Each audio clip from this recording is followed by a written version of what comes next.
Chers internautes, là nous sommes à Porto Novo, sur la paroisse Saint-Emmanuel, Povier, Bada. Ici, la fête des moissons édition 2022, ça se passe à merveille. L'animation hier, nous vous invitons à suivre comment la fête se déroule. Ça se déroule à merveille.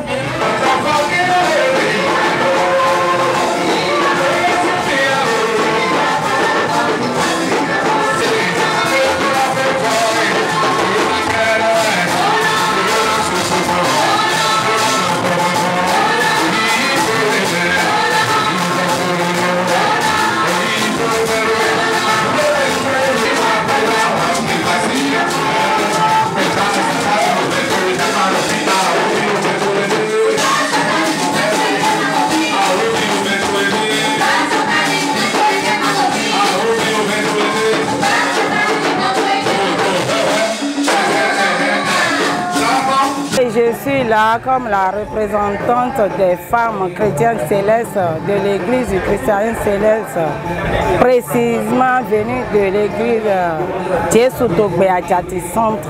Nous, les visionnaires du sous-région d'Adjara, nous sommes là en tant que représentants des visionnaires de la paroisse.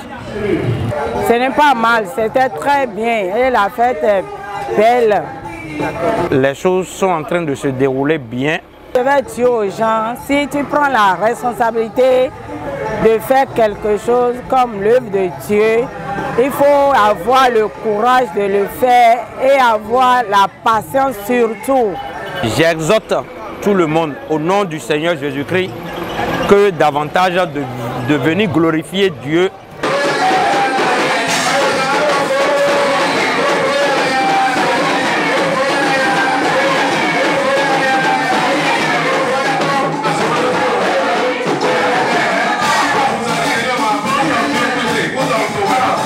On rend grâce à Dieu, Dieu Tout-Puissant, parce que les choses se déroulent comme cela se doit.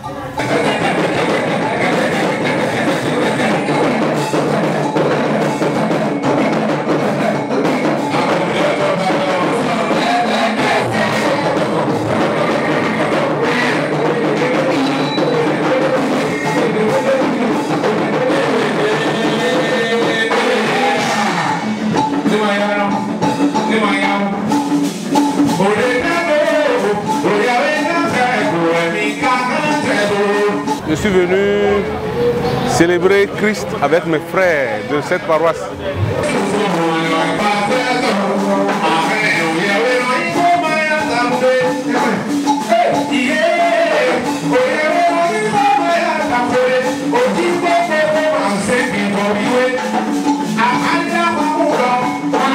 Comme d'habitude dans l'église du chrétien céleste, les chrétiens célestes, nous avons fêté. Une fois encore, nous avons fêté.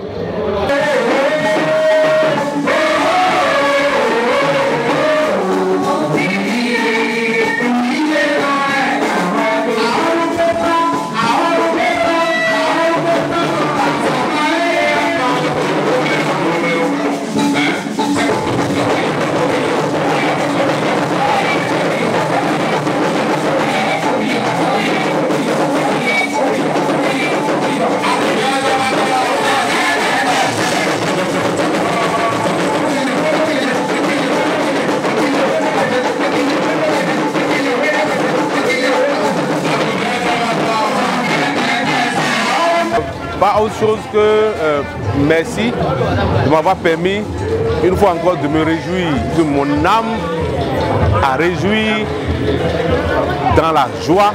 J'ai célébré Christ dans la joie et dans la gaieté. Et ça, l'argent n'achète pas ça. Donc je ne peux que leur dire merci. Et que si le Seigneur le veut, les autres fois, nous nous retrouverons encore pour célébrer encore Christ.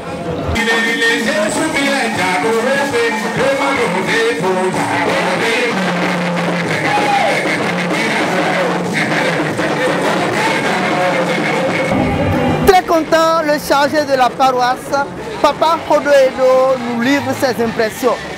Nous sommes dans la joie parce que la main de Dieu est dedans. Et vous le savez, quand la main de Dieu est dans quelque chose, il n'y a plus la peur. Tout se passe bien dans la quiétude et dans la joie totale.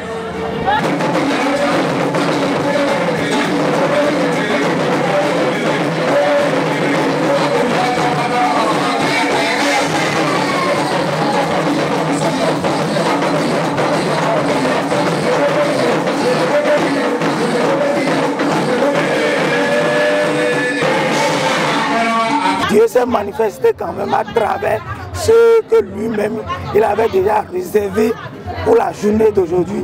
Il les a amenés, il les a pénétrés et ils se sont présentés et la joie s'est manifestée. La fête est totale.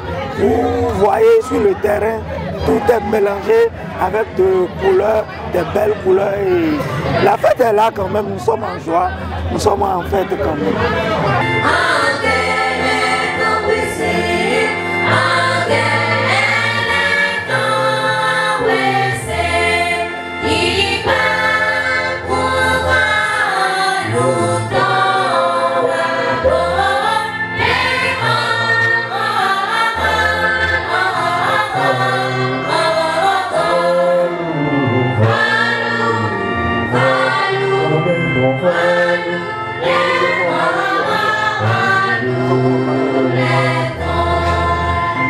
À l'endroit de mes invités, et je demande à l'Éternel Dieu de les fortifier et de les rendre centuple tout ce qu'ils sont venus et utiliser ici aujourd'hui, tout ce qu'ils ont investi dans la maison de Dieu. Je demande à l'Éternel de les bénir au retour et leur maison, leurs allers-retours, leur lieu de service, qu'ils soient bénis par la grâce de notre Seigneur Jésus-Christ. Nous sentons réellement la main de l'Éternel dans cette affaire-là, dans cette moisson-là, dans la journée d'aujourd'hui, dans cette maison de Dieu-là. Nous sentons la main de Dieu et c'est cette main qui nous guide, c'est cette main-là qui nous garde. Donc nous demandons à l'Éternel Dieu que cette puissante main-là soit sur tout un chacun de nous jusqu'à l'éternité. Amen.